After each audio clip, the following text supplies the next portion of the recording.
All right, thanks everybody. It's an honor to be here. So as I mentioned, the topic of my presentation is on fostering technology innovation with startup accelerator programs. So the first question that we should ask is, well, what actually is an accelerator? So an accelerator is a program that's designed to support startup companies and accelerate their progress that has the following 4 attributes. First of all, it's cohort-based. Typically, there's a group of 5 to 25 companies that all participate in the program at the same time. It's a fixed amount of time. Typically, that term is about 3 to 6 months. It's got a strong focus on mentorship and education components. And then finally, an accelerator program culminates in an investor demo day where the companies in the cohort get together and they pitch to a group of investors to seek additional funding for their startups.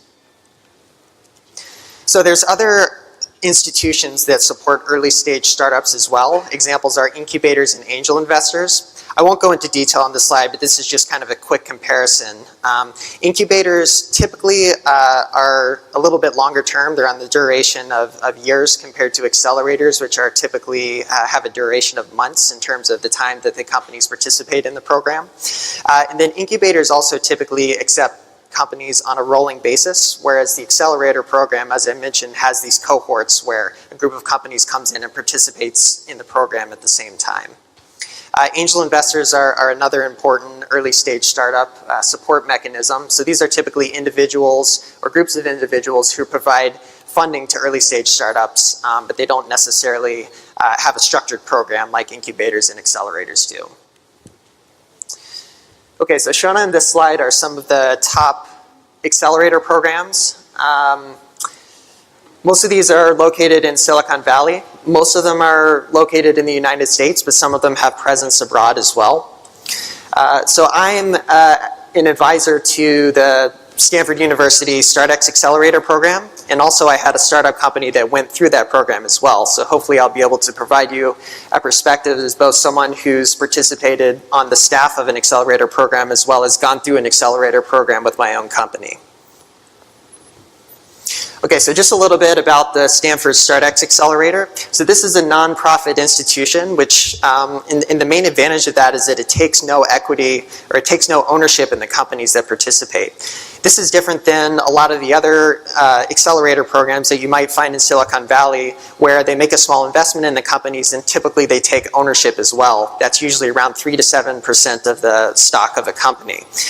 So the nonprofit model is great because startups really don't have any reason not to participate in the accelerator program. There's no downside and there's only upside for these companies. And I think that the nonprofit model works particularly well for institutions like the government and also academic institutions. And I was really pleased to hear that the University of the Bahamas is actually thinking about starting their own incubator program as well, which is really exciting. The Startx Accelerator operates across all industries and stages. So we help companies all the way from just an idea stage before they've raised any money, all the way up through later stage companies that have raised multiple rounds of funding and even have hundreds of employees. So it's able to help companies at all different stages of the startup process. Shown at the bottom here are some examples of some of the programs that have gone through the Stanford Accelerator, Startx Accelerator program, just to kind of give you a sense of the diversity of the different products that these companies are working on. So on the left is a company called Boosted, who makes an electric lightweight skateboard. Appfluence is an enterprise software company that helps teams prioritize tasks and work efficiently. Tuzar is a biotechnology company that uses computational power and artificial intelligence in order to enable discoveries of new drugs. And Ruminate is a company that creates a dollhouse kit for children, specifically girls aged 6 to 10, where they actually build their own dollhouse and they use circuits to wire it and light up the dollhouse themselves. So it really encourages young girls' participation and engagement in STEM subjects. Okay, so this slide is going to talk about the core components of the StartX Accelerator program. These are shared by many of the top accelerator programs in Silicon Valley as well. So number one is community. So when you're an entrepreneur, your community is extremely important and your network is really important, both professionally to help your company, but as well as personally as well. It's a really stressful process starting your own company, and having that personal network of people you can trust and talk to is a really important component. So in accelerator programs, since they have that cohort-based structure, this really facilitates building of this community. Because as I mentioned, these companies participate in the program at the same time. It's a short duration, so they're working really hard during the programs to accelerate their companies. Most of the time they're in a shared office space, so they're working closely together, a lot of times nights and weekends. And so you end up building a really nice community with the companies that are participating in your program, and you build a trust between those companies, which really helps to build the community. The next core component is mentorship. So the Startx program sources executives from top technology companies in Silicon Valley, serial entrepreneurs who have started companies multiple times and can help advise the companies that move through the Startx program. And then Startx specifically actually has two aspects of the mentor program. The first is a lead mentor who's paired with one mentor per company. Their role is really to support the entrepreneurs personally in their development as entrepreneurs and founders. And then the other aspect is a board of advisors, which is 3 to 4 mentors that work in the same industry as the company that they're paired with. Their job is to support the company more on a strategic and advisory level. So again, the lead mentor is really a personal mentor to facilitate the development of entrepreneurs, and the board of advisors is helping more with company strategy, sort of like a board of directors would in a later stage company. The next component is customized education. This mostly comes in the form of workshops and invited guest speakers. So examples of types of workshops that Startx puts on are fundraising workshops, recruiting, financing, accounting, all the basic elements that are required to build a business. You can usually find a workshop at Startx going on that will help you kind of help the companies learn and understand about those.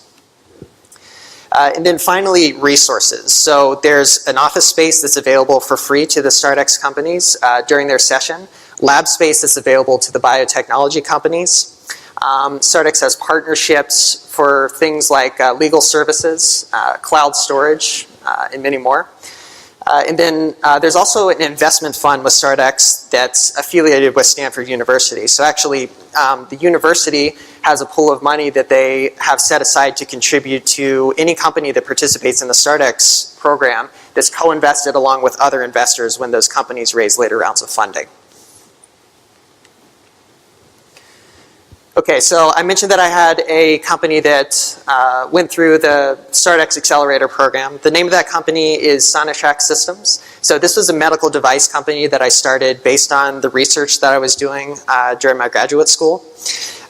We were admitted into the Startx program in fall 2012. We developed 2 different technology families, which I'll tell you about briefly on the next few slides. And the success is that we were acquired last year in 2016 by a major publicly traded medical device company. Okay, so I'll briefly go over the 2 technology families that my company developed. So the first one has to do with the field of radiation therapy. So to briefly explain that to everyone, see if this laser pointer works. Oh, barely. I'll be the first presenter to use the laser, I think. So you have, in radiation therapy, it's used to treat over 60% of all cancer patients. The way it's set up is you have a patient, you have a patient lying on a table, and you have this linear accelerator. I'll forget about the laser pointer. You have a linear accelerator that rotates 360 degrees around the patient that delivers radiation beams from multiple angles that are directed towards a cancer tumor inside of the patient's body. Now, one of the biggest problems in cancer treatment with radiation therapy is that you can't actually see what you're treating at the time you're treating it. So, said another way, you're sending radiation beams that are invisible towards the patient, delivered with this linear accelerator, and you're trying to hit a target inside of the patient, a tumor, that you also can't see and is often moving around. So, for example, for liver tumors, as the patient breathes, that tumor moves 1 to 2 centimeters every time the person takes a breath. So you can imagine how difficult it is to actually hit the radiation beam precisely at the target, especially when you can't see that target.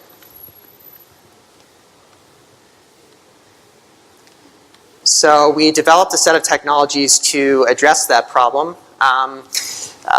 In a sense, it's imaging technology that we use to take pictures of the patient and the tumor in real time while the radiation is being delivered. We track the position of that tumor, and then we feed that back to the device that's delivering the radiation. And what that allows us to do is it allows us to deliver more radiation at that moving tumor and to minimize the damage that's done to healthy tissues around the tumor. So we can really get a boost in the efficacy of cancer treatment with this type of technology. Okay, so that was one technology we worked on. The next technology we worked on is in the field of more traditional general surgery. And the problem here is kind of illustrated in the picture that you see on the left. So that's the fact that surgery has become inefficient because human assistants are tasked with holding the instruments, as you can see here. So what ends up happening is you have a surgeon, then you have 2 or 3 people just standing around them, and most of the time they're just holding an instrument in a fixed position, sometimes for hours at a time. And what happens as a result of this is that the surgical area becomes crowded, so the surgeon loses dexterity and it's sometimes difficult for them to operate because there's all these people standing around them.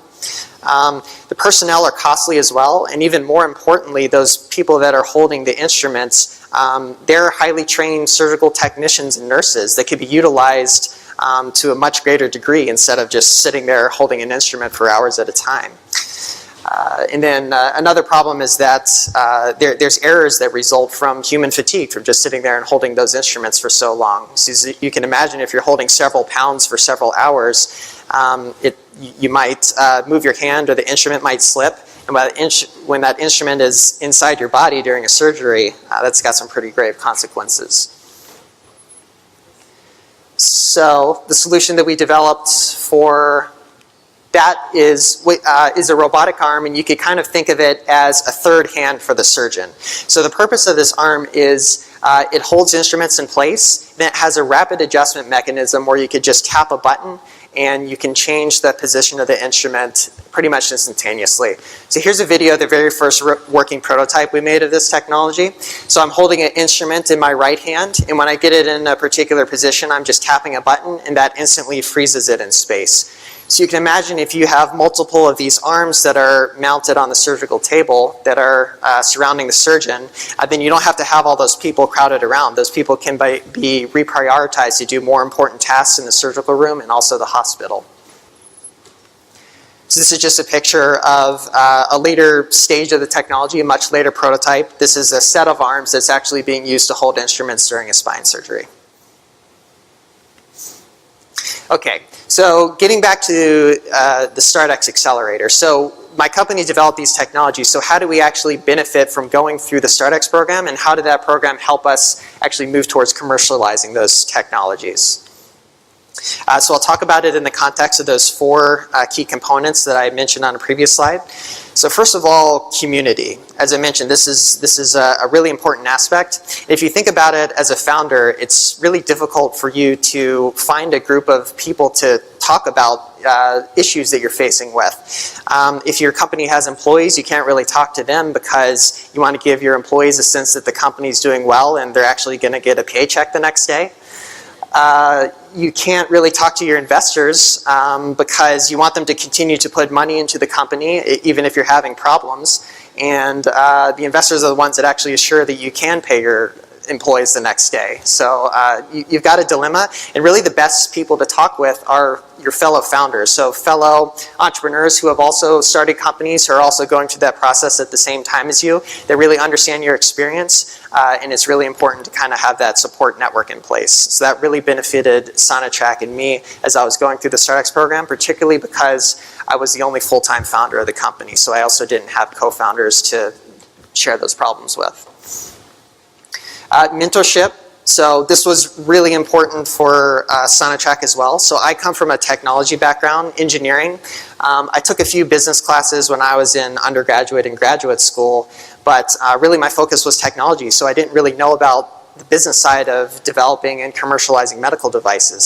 So the StartX program paired me with some really key people, entrepreneurs in Silicon Valley who had worked on the business side of medical devices throughout their careers, and they really helped me in a very rapid fashion get up to speed on how to put together a medical device business model, how to successfully pitch things to investors, and really understand the non-technology side of the medical device business.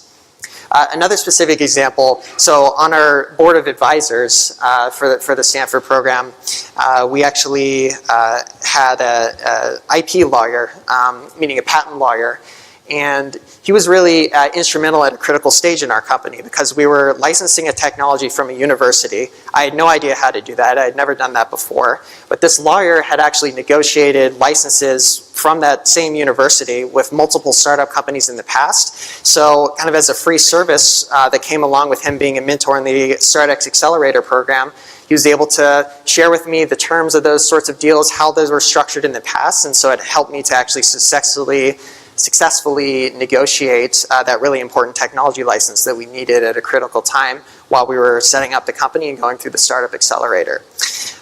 So contrast that, if you fast forward about 3 years, I ended up paying future patent attorneys over $1,000 an hour to do similar sorts of work, which would have never been affordable at the early stage of the company. So that's why mentorship and accelerator programs are so critical, because they provide those resources to companies where they can't afford to necessarily pay rates for these sorts of professional services.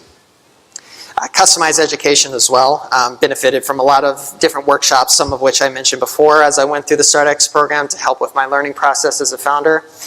And then resources as well. So I started the company right after I finished my school, so it was really nice to not have to go to my garage and work, although we heard that a lot of companies have been successfully started that way. I'd rather not work in my garage, so it was really nice to have an office space to go to. Discounted legal services, I mentioned an example of that before. Also, our corporate lawyer came at a heavily discounted rate, so had to help us set up a lot of those contracts, including the IP licensing contract. And then investor meetings as well. So the Accelerator program congregates investors, which I'll talk about a little bit in a future slide. But actually the first angel investor group that invested in our company, we met through the StartX program as part of a series of meetings that they set up for their portfolio companies. So that was really instrumental in helping bring in our first outside investment. Okay, so those are examples of how my company specifically benefited from StartX, a specific accelerator. But interestingly, now there's some emerging evidence, scientific publications that are kind of illustrating how accelerators as an aggregate and how companies benefit as a whole by accelerator programs. So to highlight a few of the studies, it was found that startups that participate in accelerator programs reach key milestones faster. They receive financing faster, and the value of the accelerator programs is driven primarily by the learning experience and not by other sorts of confounding factors, which is really important because, again, key parts of the accelerator programs are the community and the customized education and the mentors. Those are all learning processes for the founders, and this study in particular showed that it was actually those factors that benefited the companies and not just the fact that the best companies were entering the accelerator program in the first place. So the learning really does work. And then finally, which this is something I'll talk about in the last slide, which is these accelerators have a positive impact on the regional ecosystem, the regional startup ecosystem. So there was a really interesting study that was done at MIT a couple of years ago that compared regional areas that were similar in other ways, except one of the regions had an accelerator program and one of the regions didn't. So they did this across multiple areas, and what they found is pretty astounding. So they found that areas that actually had an accelerator program, again, that were similar in other ways to areas that did not have one, had a 100% increase in the number of early stage technology financings that happened in that area. There was an 1,800% increase in the amount of early stage financing that came into companies into that region. And there was about a 100% increase in the number of distinct investors that were investing in startup companies in that region as well. And a large part of the reason why they attract so much more funding is because for VCs, venture capitalists who invest in early stage companies, accelerators serve as both deal sorters and deal aggregators. So they're deal sorters in the sense that investors know that when they go and listen to a pitch from an accelerator program, that company has already been vetted by the accelerator program. So they know that it's already a high quality company that they're talking to before they even hear the pitch from the company. So there's kind of a pre-filter on the companies that participate in accelerator programs because they also have an application process and you have to compete to get into the accelerator program itself. Secondly, deal aggregators. So I mentioned before that part of accelerator programs is this demo day where all the companies in the cohort get together on the same day and give a pitch to a group of investors. This is really valuable because particularly for areas that venture capitalist investors haven't really looked at very closely, having all the companies present on the same day is a really efficient process to allow them to screen companies. So you can contrast that if a VC is trying to evaluate 5 or 10 or 20 companies in an area and there's no accelerator program, they might have to spend several weeks in that area going and visiting these companies and listening to pitches. But on a demo day, each company presents for say 10 or 15 minutes, and within a matter of hours they get to hear 5 or 10 or 20 different pitches, and so it's a very efficient process for them. So they're incentivized to visit that area because again they know that there's high quality companies that are pitching, and they get to hear those pitches in a condensed amount of time, which is really valuable. And then finally, this study looks specifically at how accelerators create and attract VC investments. But it's also important to note that VC investment isn't the only measure of an entrepreneurial ecosystem. But there have been studies that actually show that VC investment is tightly tied to overall regional development and startup development in the area. Okay, so to summarize what we talked about, startup accelerators are fixed term, typically 3 to 6 months, cohort-based programs where everyone participates. All the programs have the same, all the companies have the same start date and the end date, and they culminate in an investor demo day. The key driving components of an accelerator program are community, mentorship, education, and resources. And then, as we saw on the previous slide, accelerators are proven to boost entrepreneurial ecosystems in a particular region compared to those regions who do not have an accelerator program. That's all I have. Thank you.